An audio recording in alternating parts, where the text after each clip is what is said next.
نفیس کی طرف سے طلاق کے بعد گل کی زندگی ایک نئے موڑ پر آ گئی ہے۔ گل کی خاموشی اور برداشت نے اب سب کو حیران کر دیا ہے۔ سوریا اور نعمان اب کھلا گل سے نفرت کرنے لگے ہیں۔ ان کے دل میں یہ بات بیٹھ چکی ہے کہ گل کو طلاق دینے کی اصل وجہ احمد ہے۔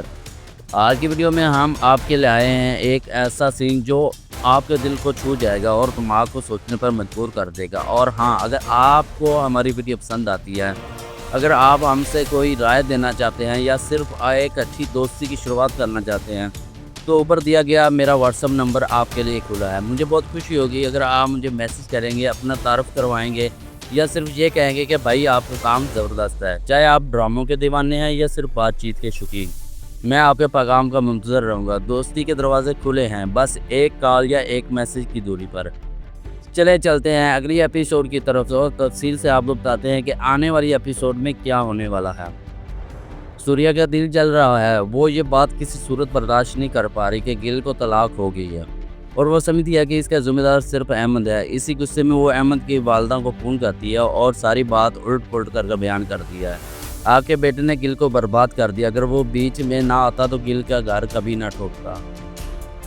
سوریا الزام لگاتی ہے اور احمد کی ماں کو سخت باتیں سناتی ہے۔ احمد کی والدہ جو پہلے ہی پریشان رہتی ہے فوراً احمد کے پاس پہنچتی ہے اور غصے سے کہتی ہے میں نے تمہیں منع کیا تھا نا کہ ادھر دور رہو، اس کے گھر مت جاؤ، اس کے معاملات میں دخل نہ دو، اب دیکھ لو اس کی طلاق تمہاری وجہ سے ہوگی۔ احمد کوشش کرتا ہے کہ ماں کو سمجھائے، امی یہ سب جھوٹ ہے، سوریا جو کچھ کہہ رہی ہے وہ سب الزام ہے، میں نے کچھ نہیں کیا۔ مگر ماں کا دل اس بات سخت ہو چکا ہے، مجھے معلوم ہے یہ سب کچھ تمہاری وجہ سے ہوا ہے، میں نے تمہاری عزت مٹی میں ملا دی۔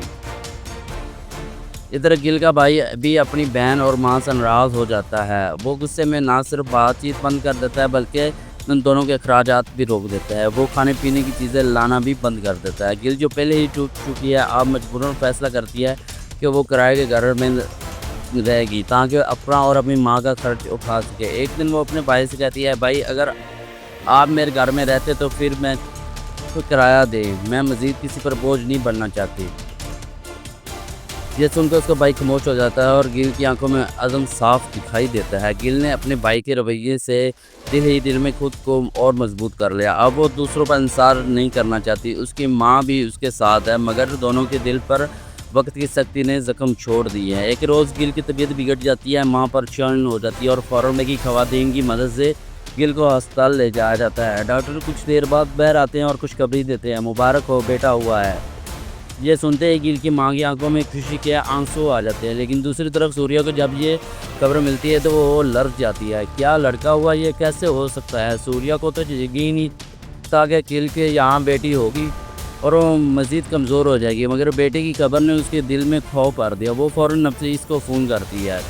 نفیس بھائی، بڑی خبر ہے کہ آپ کے بیٹے کی پیدائش ہو چکی ہے۔ نفیس جو اب تک یہ سب کچھ چھوڑ کر پنکی کے ساتھ نئی زندگی خواب دیکھ رہا تھا، یہ سن کر چونک جاتا ہے۔ بیٹا کیا تم سچ کہہ رہی ہو؟ سوریا فوراً کہتی ہے، جی ہاں، لڑکا ہوا ہے، اب آپ کو کچھ کرنا ہوگا۔ نفیس فوراً اپنی ماں کے پاس جا کر کہتا ہے، امی ہمیں اسپتال جانا چاہیے، میرا بیٹا دنیا میں آ چکا ہے، میں اسے اپنے ساتھ گھر لے آؤں گا۔ مگر ماں سخت لہجے میں جواب دیتی ہے، تم اسے طلاق دے چکے ہو، اب تمہارا اس سے یا اس کے بچے سے کوئی تعلق نہیں۔ نفیس غصے میں اور ضد میں آ کر کہتا ہے، میرا تعلق میرے بیٹے سے ہے اور میں کسی بھی صورت اسے لینے جاؤں گا۔ دوسری طرف جب فاطمہ کو اس کی سازش کی خبر لگتی ہے تو وہ فوراً ہسپتال پہنچتی ہے، گل کو خبردار کرتی ہے کہ وہ تمہارے بیٹے کو تم سے چھیننے کی پلاننگ کر رہے ہیں، یہ لوگ تمہارے اپنے نہیں، ان پر اعتماد مت کرنا۔ گل جو ابھی زچگی کی سنبھلی بھی نہیں ہے یہ سن کر لرز جاتی ہے اور فاطمہ سے کہتی ہے، میں کسی قیمت پر نفیس کو اپنے بیٹے کی شکل نہیں دیکھنے دوں گی، اس نے مجھے تکلیف دی ہے، اب میں اسے اپنا بچہ بھی نہیں چھیننے دوں گی۔ گل اب ماں بن چکی ہے، اس کی زندگی کا مرکز اس کا بیٹا بن چکا ہے۔ نفیس کی سازشوں نے اس کے دل میں ایک عجیب سی سختی پیدا کر دی ہے جو وہ اب کسی پر بھروسہ نہیں کرنا چاہتی، خاص طور پر نفیس پر۔ دوسری طرف نفیس مسلسل ہسپتال کا چکر لگا رہا ہے کسی بھی طرح وہ اپنے بیٹے کو حاصل کرنے کے لیے۔ وہ قانونی کارروائیوں کی بھی دھمکی دیتا ہے مگر اسپتال انتظامیہ اسے بچے کے قریب بھی نہیں جانے دیتے کیونکہ بچہ ماں کی تویل میں ہے۔ ادھر گل کے بھائی نے اپنی بہن سے ہر تعلق ختم کر دیا ہے، وہ نہ صرف خرچہ دینا بند کر چکا ہے بلکہ گھر کی فضا کو بھی زہر آلودہ بنا دیا ہے۔ گل اپنی ماں کے ساتھ بے بسی کا سامنا کر رہی ہے مگر ہار نہیں مان رہی۔ اسی دوران احمد جو شروع سے گل کی حمایتی رہا ہے، ہر لمحہ گل کے قریب رہتا ہے، وہ نہ صرف گل کے حوصلہ بڑھاتا ہے بلکہ اس کے دیکھ بھال میں بھی پوری مدد کرتا ہے۔ ایک دن وہ گل کی ماں سے علیحدگی میں بات کرتا ہے، خالہ جی میں گل سے نکاح کرنا چاہتا ہوں، میں اس کے بچے کو بھی اپنا بیٹا سمجھوں گا۔ گل کی ماں کی آنکھوں میں آنسو آ جاتے ہیں، لیکن اس بار وہ آنسو خوشی کے ہوتے ہیں۔ بیٹا اللہ تمہیں جزائے خیر دے، گل بہت دکھ سہ چکی ہے، تم اس کا سہارا بن جاؤ، میں تمہارا نکاح کے حق میں ہوں۔ یہ سن کر احمد بات کرتا ہے کہ بہت جلد نکاح کی تاریخ طے کرے گا، مگر یہ بات جیسے ہی سوریا کو کانوں تک پہنچتی وہ آنکھ کھولا ہو جاتی۔ یہ نکاح ہرگز نہیں ہوگا، گل ہمارے خاندان کے لیے بدنامی کا باعث ہے۔ اب وہ احمد کو بھی اپنے جال میں پھنسا رہی ہے۔ سوریا اب نئی سازش کا ارادہ رکھتی ہے، کیوں نہ کہ اسے خطرہ ہے کہ اگر گل اور احمد کا نکاح ہو گیا تو نفیس کو کبھی اپنا بیٹا واپس نہیں ملے گا۔ احمد اور گل کے نکاح کی خبر نے جہاں گل کی ماں کو سکھ کا ساتھ دیا، وہی سوریا کے دل میں آگ لگا دی۔ سوریا اب کسی بھی طرح اس نکاح کو روکنے کا تہیہ کر چکی ہے۔ وہ نعمان سے کہتی ہے اگر گل اس گھر میں بہو بنے گی تو ہم سب کے لیے یہ ایک ذلت بن جائے گی، کچھ کرنا ہوگا نعمان، ورنہ یہ سب کچھ ہاتھوں سے نکل جائے گا۔ نعمان خاموشی سے سنتا ہے، لیکن دل میں وہ بھی جانتا ہے کہ احمد گل سے سچی محبت کرتا ہے، اور وہ فیصلہ کرتا ہے کہ وہ سوریا کی سازشوں میں شریک نہیں ہوگا بلکہ کھل کر مخالفت بھی نہیں کرے گا۔ اسی دوران احمد نکاح کی تیاریوں میں مصروف ہوتا ہے اور گل کو صاف الفاظ میں کہتا ہے، گل مجھے تمہارے ماضی سے کوئی شکایت نہیں، بس تمہارا اور بچی کا مشکل سنوارنا چاہتا ہوں۔ گل خاموش رہتی ہے، مگر اس کی آنکھوں میں احمد کے لیے اعتماد بڑھنے لگتا ہے۔ وہ دل میں فیصلہ کر لیتی ہے اگر کوئی مرد اس کی قدر عزت کے ساتھ زندگی میں آ رہا ہے تو اسے قبول کرنا چاہیے۔ ادھر نفیس جو اپنی ماں کے ساتھ اب بھی بچے کی حراست کے لیے پریشان ہے، ایک وکیل سے رابطہ کرتا ہے۔ وہ قانونی طور پر بچے کو اپنی طویل میں لینے کا کیس دائر کرنے کی تیاری کرتا ہے۔ یہ بچہ میرا خون ہے، گل چاہے جو بھی کہے میں اپنا حق لے کر رہوں گا۔ ادھر فاطمہ گل کی دوست گل کو خبردار کرتی ہے، نفیس تمہیں کمزور سمجھ کر بچے کو چھیننے کی کوشش کرے گا، تم چکنا رہنا ہوگا۔ گل جواب دیتی ہے اب میں کمزور نہیں ہوں، میرے ساتھ احمد ہے، میری ماں ہے، سب سے بڑھ کر میرا بیٹا، میں نفیس کو اب بیٹے کے قریب بھی نہیں آنے دوں گی۔ ایسے میں گل کی ماں احمد سے کہتی ہے بیٹا اگر تم واقعی گل کو اپنا بنانا چاہتے ہو تو نکاح میں تاخیر مت کرو، وقت کم ہے اور دشمن بہت۔ گل اور احمد کے نکاح کی تاریخ مقرر ہو جاتی ہے کہ گھر میں سادگی سے مگر خوشی کے ماحول میں تیاریاں جاری ہیں۔ گل جو بہت دکھ سہ چکی ہے اب پہلی بار زندگی میں ایک نئے آغاز کے لیے پر امید دکھائی دے رہی۔ ادھر نفیس جو عدالتی کاغذات تیار کروا چکا ہے اب گل پر قانونی دباؤ ڈالنے کا ارادہ رکھتا ہے۔ اس کی ماں نے اسے بار بار سمجھانے کی کوشش کی، بیٹا بیوی گئی اب تو وہ تمہاری نہیں رہی، بچے کو تم سے چھیننے کا دعویٰ تمہارے خلاف بھی جا سکتا ہے۔ مگر نفیس نے فیصلہ کر لیا تھا، ماں اب میں اپنے بیٹے کو چھوڑنے والا نہیں ہوں، چاہے کچھ بھی ہو جائے، یہ بچہ میرا خون ہے اور میں اسے ضرور لے کر رہوں گا۔ ادھر سوریا جو گل کی واپسی اور احمد سے نکاح کو اپنی شکست سمجھ رہی ہے، اب نعمان کو اپنے ساتھ شامل کرنے کا مسلسل ذہن سازی کر رہی ہے۔ اگر ہم نے اب بھی کچھ نہ کیا تو گل اس گھر کی مالکن بن جائے گی، اور احمد تم جانتے ہو کہ وہ ہمیشہ اس کے ساتھ تھا۔ نعمان نے سخت لہجے میں جواب دیا، میں نفرت کی بنیاد پر کچھ نہیں کروں گا سوریا، گل جو بھی ہے اب وہ ماں ہے، اگر احمد اسے اپنانا چاہتا ہے تو میں اس میں رکاوٹ نہیں بنوں گا۔ سوریا نے نعمان کی باتوں کا اثر نہ لیا، تنہائی گل کے خلاف چالیں چلنے لگی۔ اس نے احمد کی ماں کو پھر سے ورگلانے کی کوشش کی۔ آپ کو اندازہ بھی ہے کہ گل کتنی چالاک ہے، وہ احمد کو اپنے جال میں پھنسا رہی ہے، ابھی بھی وقت ہے، کچھ کر سکتی ہیں ہم۔ دوسری طرف گل کو احمد کے ساتھ زندگی گزارنے کا یقین بڑھتا جا رہا تھا۔ وہ اپنی ماں سے کہتی ہے امی احمد میرے ساتھ جتنا خلوص سے پیش آ رہا ہے وہ مجھے احساس دلا رہا ہے کہ شاید قسمت مجھے دوسری بار موقع دے رہی ہے۔ گل کی ماں مسکرا کر کہتی ہے بیٹی اللہ اگر چاہے تو دکھوں کے بعد خوشیوں کا دروازہ ضرور کھولتا ہے۔ ایسے میں فاطمہ گل کے پاس آ کر کہتی ہے گل میں نے سنا ہے نفیس تم پر کیس کر رہا ہے۔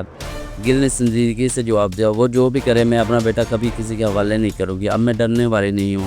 نفیس نے آخر کا قانونی نوٹس بھجوا دیا۔ نوٹس میں لکھا تھا کہ بچے کی تحویل چاہتا ہے، گل کو عدالت میں پیش ہونا ہوگا۔ گل نے جیسے ہی نوٹس دیکھا تو ایک پل کے لیے اس کا ہاتھ کانپ گیا، پھر فوراً ہی خود کو سنبھال کر بولی یہ بچہ میری کوکھ سے پیدا ہوا ہے، کوئی عدالت مجھ سے اسے جدا نہیں کر سکتی۔ گل کی ماں پریشان ہو کر بیٹی بولی بیٹی عدالت کو چکر بہت تھکا دیتے ہیں، ہمیں احمد سے بات کرنی چاہیے، وہ تمہارے ساتھ ہے، شاید کچھ مدد کر سکے۔ دوسری طرف احمد گل اور بچے کے لیے ہر ممکن قدم اٹھانے کو تیار تھا۔ اس نے ایک وکیل سے رابطہ کیا اور کہا میں گل سے نکاح کرنے والا ہوں، اس بچے کا باپ بننے کو تیار ہوں۔ عدالت کو یہ بات معلوم ہونی چاہیے۔ وکیل نے کہا یہ بات آپ کے حق میں جائے گی، اگر آپ گل سے شادی کر لیتے ہیں تو آپ کو قانونی سرپرست بن سکتے ہیں۔ ادھر نفیس پنکی سے طلاق کے بعد خالی پن کا شکار ہو جاتا ہے۔ پنکی نے اسے ہمیشہ کے لیے ناتا توڑ لیا ہے۔ نفیس گھر میں بیٹھ کر اپنی ماں سے کہتا ہے امی میں نے سب کچھ کھو دیا، اب صرف میرا بیٹا ہے میری زندگی کا سارا، اگر وہ بھی گیا تو میں ختم ہو جاؤں گا۔ نفیس کی ماں نے سردہ بھری، بیٹا تم نے خود ہی اپنے ہاتھوں سے یہ دن دکھایا ہے، اب صرف پچھتاوے سے کچھ نہیں ہوگا۔ ادھر سوریا اپنی چالوں میں سے باز نہیں آ رہی، اس نے گل کے بھائی کو پھر سے بہکانے کی کوشش کی۔